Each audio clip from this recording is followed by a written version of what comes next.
In this video, I'm just going to show you a quick and easy nesting box hack that we have.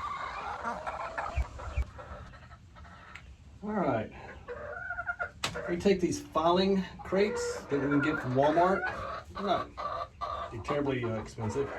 And I just use a board, a couple of screws. Sorry about that, lady. And as you can see, they use them, no problem. You take a board and a screw, and screw it into the back to the wall. You can turn them either way. You can turn them long ways or short ways.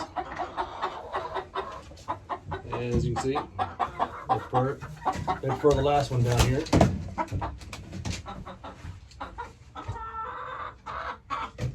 And as simple as that. There's a little straw in there.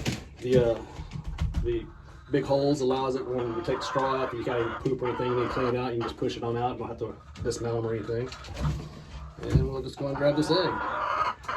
So, if you found this video helpful or useful, please like and subscribe. If you have any comments, questions, concerns, please leave them below.